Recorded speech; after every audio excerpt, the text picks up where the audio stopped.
तो जितने भी कंटेंट क्रिएटर्स हैं उनके लिए एक बहुत बहुत बड़ी खबर है। YouTube ने अपनी मोनेटाइजेशन पॉलिसी में एक ऐसा बदलाव किया है ना, जो शायद कंटेंट बनाने का पूरा तरीका ही बदल सकता है। चलिए इसे जरा समझते हैं। सोचकर देखिए, किसी बहुत जरूरी सीरियस टॉपिक पर वीडियो बनाने का मन है, पर दिमाग में एक ही डर है, कहीं YouTube इसे डिमोनेटाइज ना कर दे, है ना? ये डर असल में ना कई क्रिएटर्स को जरूरी बातें कहने से रोक देता था। जैसे मान लीजिए मेंटल हेल्थ पर एक बहुत अच्छा इन्फॉर्मेटिव वीडियो बनाया, लेकिन हुआ क्या, YouTube ने उस पर एड्स ही बंद कर दिए।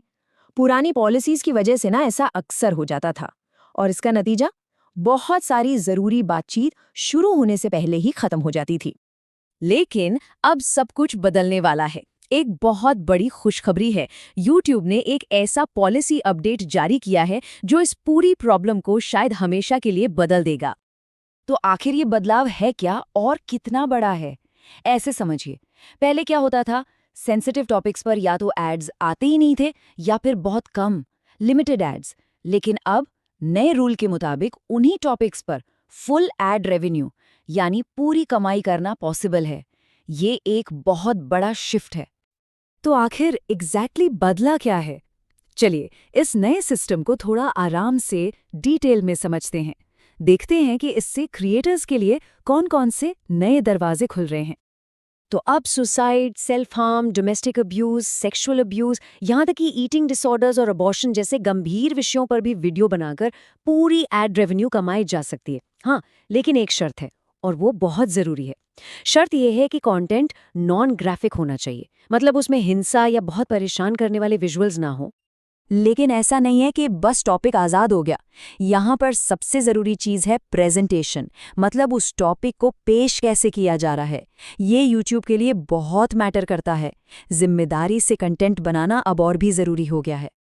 इसी बात को, मतलब प्रेजेंटेशन वाली बात को और क्लियर करने के लिए ना YouTube ने 2 नए टर्म्स इंट्रोड्यूस किए हैं, फोकल और फ्लीटिंग। ये 2 शब्द समझना बहुत ज़रूरी है। चलिए देखते हैं इनका मतलब क्या है। पहले बात करते हैं फ्लीटिंग कंटेंट की। फ्लीटिंग का मतलब है बस चलता फिरता जिक्र। मान लीजिए कोई फिल्म रिव्यू हो रहा है और उसमें कहीं बीच में थोड़ी देर के लिए डोमेस्टिक वायलेंस का जिक्र आ गया, तो ये फ्लीटिंग कंटेंट हुआ। इस पर तो आमतौर पर पहले भी एड्स मिल जाते थे, इसमें कुछ नया नहीं है। असली गेम चेंजर जो है ना, वो है फोकल कंटेंट। फोकल मतलब फोकस, जब पूरा वीडियो ही एक सेंसिटिव इशू पर हो, जैसे डिप्रेशन पर एक पूरा डिटेल्ड वीडियो बनाया जा रहा है। पहले इस पर एड्स मिलना मुश्किल था, लेकिन अब इसी फोकल कंटेंट पर फुल एड रेवेन्यू मिल सकता है, और यही है सबसे बड़ा बदलाव। लेकिन इस आज़ादी के साथ ना कुछ जिम्मेदारियां भी आती हैं। ऐसा बिल्कुल नहीं है कि अब क्रिएटर्स कुछ भी दिखा सकते हैं। YouTube ने अभी भी कुछ चीज़ों पर बहुत सख्त पाबंदी रखी है, प्लेटफॉर्म को सेफ रखने के लिए। जैसे कि अगर वीडियो में बहुत ज़्यादा ग्राफिक या वायलेंट विजुअल्स हैं, या फिर ऐसी तस्वीरें हैं जो लोगों को शॉक कर सकती हैं, तो मोनेटाइजेशन नहीं होगा। और हाँ, क्लिकबेट यानी सनसनीखेज टाइटल्स और थंबनेल्स, वो तो बिल्कुल भी नहीं चलेंगे।